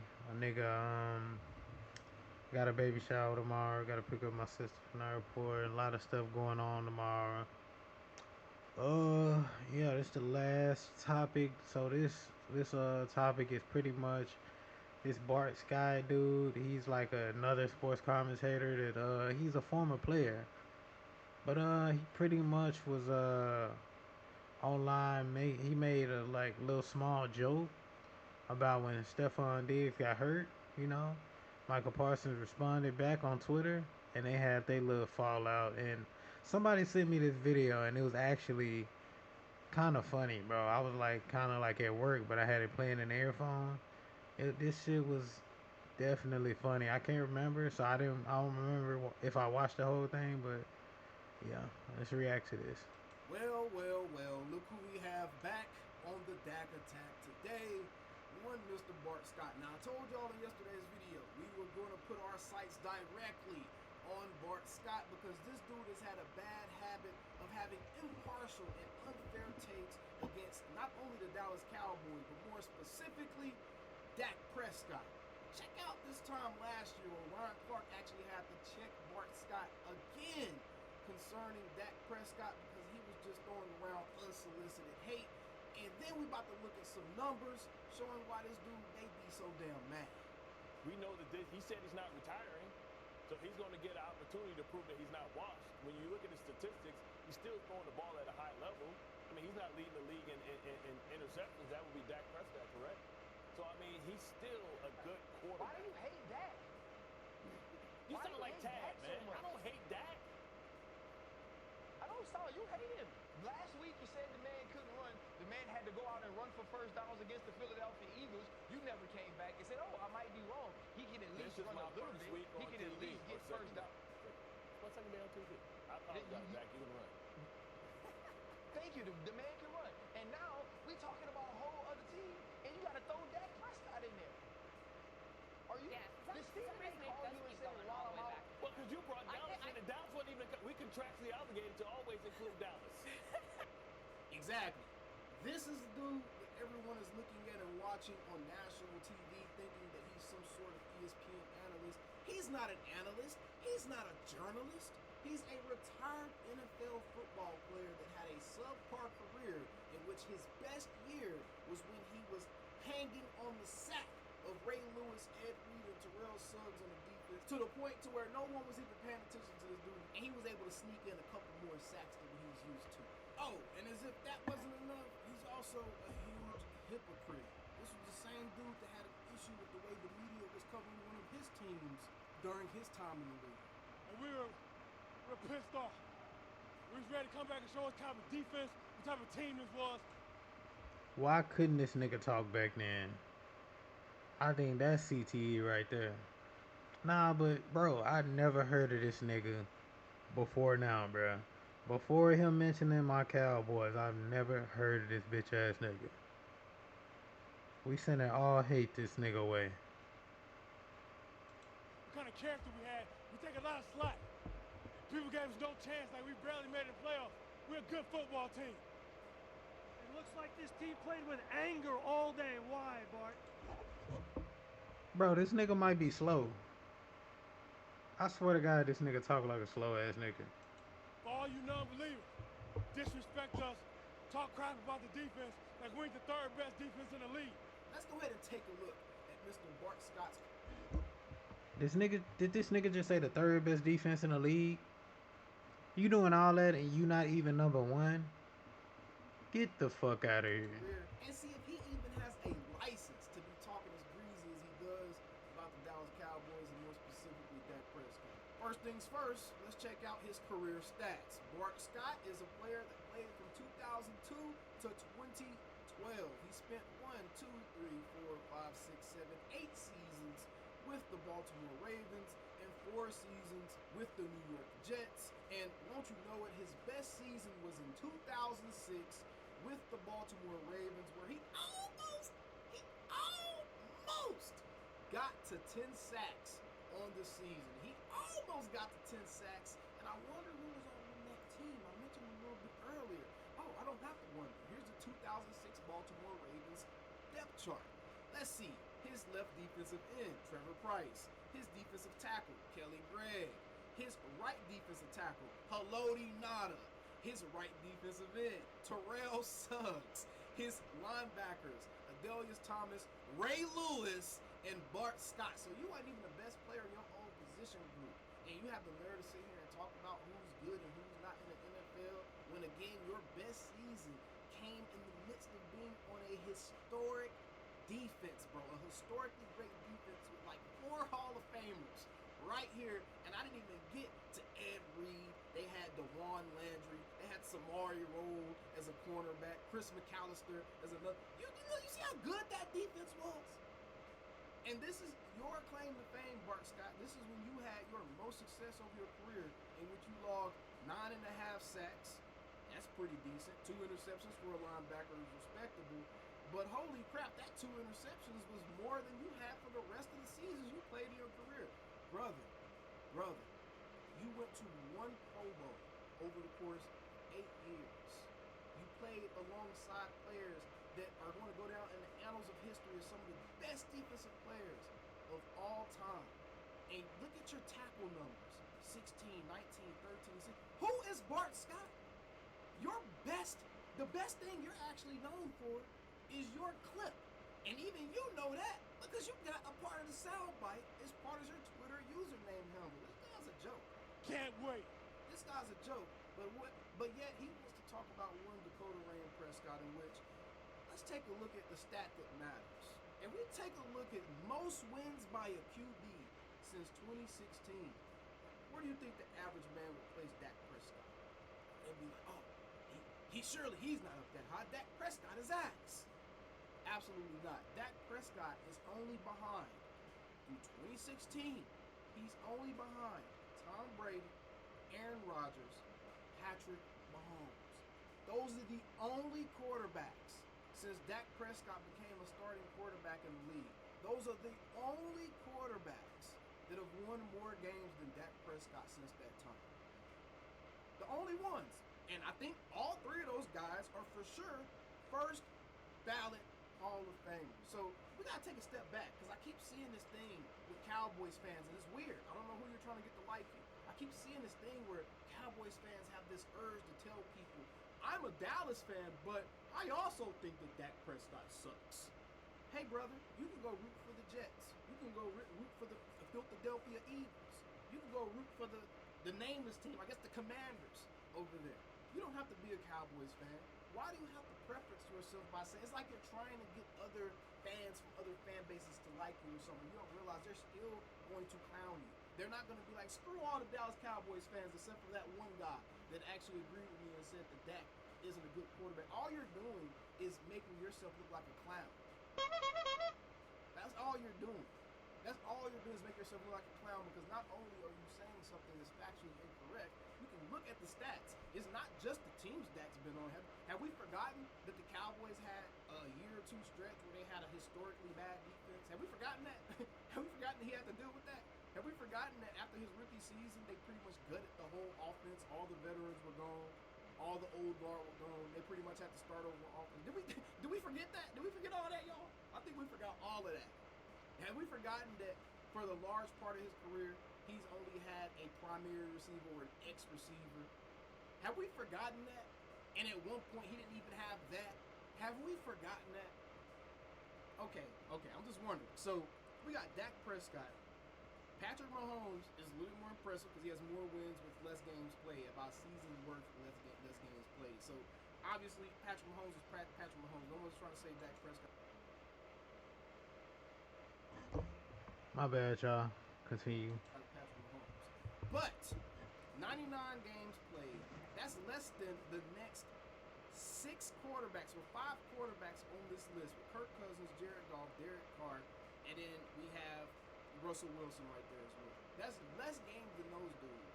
More wins, comparable passing numbers. If we look at all those guys, they all have comparable passing numbers, right? All of them.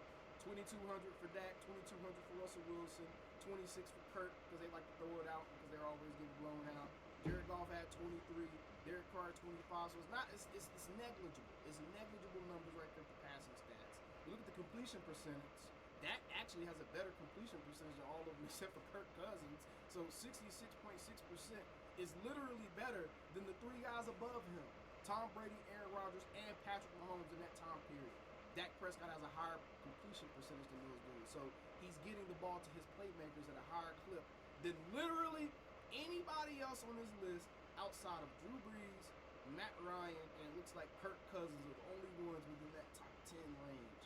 And the only ones on this list, period, whose completion percentage is even close to that. And Jimmy G's. Jimmy G's is pretty high, but he was running that San Francisco offense, which is tailored for getting a high completion percentage, right? Then we look at the average yards thrown, because you want to say, oh, it's dinking and dunking. Russell Wilson is known for being the big arm quarterback, 7.6 yards average per throw. Dak Prescott, 7.6. Patrick Mahomes probably has the best arm in the league, 8.1. That's half a yard more than what Dak Prescott's average depth of target was, bro. What are we talking about here? What stats, what facts are you guys looking at that makes the stuff that you're saying make sense? Dak Prescott, 256 yards per game average. You know who that's on par with? Literally every other NFL court. Where did we get this thing of they have to average 300 yards passing to be great? Patrick Mahomes is the only quarterback that was doing that. He's the only guy that averaged 300 yards per game over this stretch, bro. Everyone else, Aaron Rodgers actually averaged less yards per game, 253.9 yards per game. Then we have Tom Brady, 283, much more than the 256 Dak had. The one big drop-off that you really see are the touchdown numbers. And this right here is a product of how much are they running the ball when they get in the red zone? How much are they running the ball when they get on that 1, 2, 5-yard line, within that 5-yard line? The play calling in the red zones, context, how many opportunities to score have there been? It's just different stuff that goes into context with that. That's the one stat that you can look at and be like, they got Dak there. But then you look at someone like Derek Carr, 165 touchdowns thrown over the same time. Dak is 168. You see, obviously, the 3 guys above him, much higher numbers. So we're not going to act like he's converting touchdowns as frequently as Tom Brady, Aaron Rodgers, and Patrick Mahomes. But again, there's more context to be had with that than either. We see what's going on with the Chargers and Kellen Moore. They can't score touchdowns when they need to. I think Kellen Moore was a big issue. I'm going to be honest. We haven't seen Dak Prescott without Kellen Moore yet. And to me, it was kind of weird anyways that you have a guy who outplayed someone to take his job, then be coached by that guy. That was weird to me anyways, right? By all stats and things that matter, Dak Prescott is still a top 6, 7 quarterback in this league at any given time, and people like to try to leapfrog other players over him when they had one good year. But I don't understand, why didn't we leap Dak Prescott up to like the top 5 in quarterbacks in the league after his rookie year? He had a historic rookie year. He literally had the best rookie year since, I believe it was, who was it? It was someone that he broke records for. My point being, we can't let scrubs like this get away with talking about our quarterback, and some of our fans even trying to agree with this scrub, when our quarterback on paper, he is printed and pressed that he is capable of being an above average NFL quarterback any given Sunday, and that's all you can ask for out of any position on the field. You cannot demand that you have a Hall of Fame player at any position.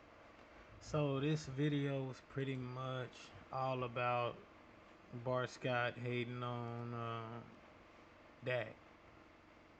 Let me go to the Stephon Diggs thing. I believe this is it.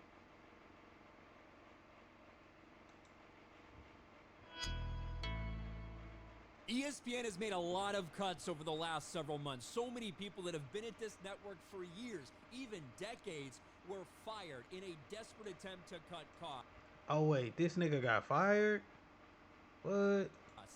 But a lot of fans today who watch ESPN are asking for one more person to be added to that list, and that's former NFL player Bart Scott. NFL fans calling for Bart Scott to be fired over Tate. Okay, so he didn't get fired. This is like people calling for him to get fired. Where is it? I think this is it. Parsons just called out Bart Scott. Now, earlier today, Bart Scott was on ESPN. He had to say this about Michael Parsons' teammate Trayvon Diggs' injury. A major, major blow for Dallas. And like Stephen A. always says, just wait. Something bad always happens. No, don't start that. Don't start. Let me tell you. No. First of all, I wouldn't do that right now. In all seriousness, RC. This is a season ending. So I'm certainly not going to do like that with Trayvon Diggs, my brother. I got a lot of. Well, Michael Parsons heard that, and he responded on Twitter by saying this: WTF? He old hating ass, old head, lame as F. This is why I really don't like talking to dudes in the media. As a former player, you are lame as F, bro. Just facts. Joking about a man trying to feed his family and building a legacy. ESPN gotta stop letting cornballs on TV. Now, Michael wasn't the only one upset with this clip, but other people have gone on to say, hey, this isn't the first time Bart Scott has said something out of pocket, crazy, or just weird on ESPN. Here go a couple clips. Let me know what you think in the comments. Maybe a suggestion for him? Josh Allen listening. If you get his next one, buy Astra. Take some Viagra for the game, baby. That'll get that circulation going right. Bro, what?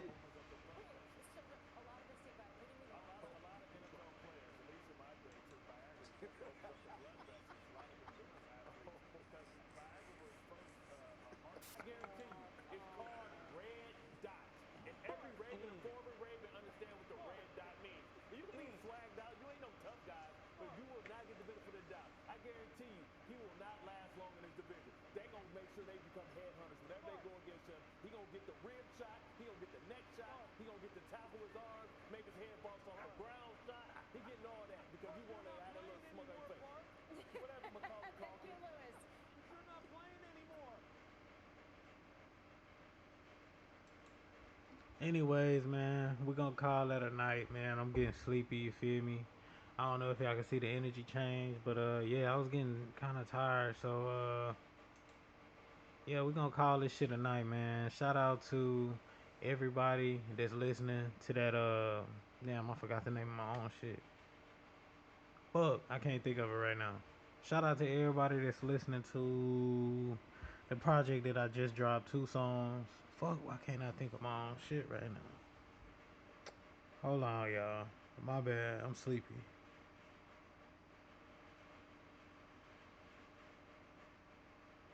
Oh, 2 Piece. Alright, shout out to everybody that's listening to 2 Piece right now. Keep streaming that shit, keep running it up. My bad, I haven't been promoting the fucking the reaction channel as much as I should.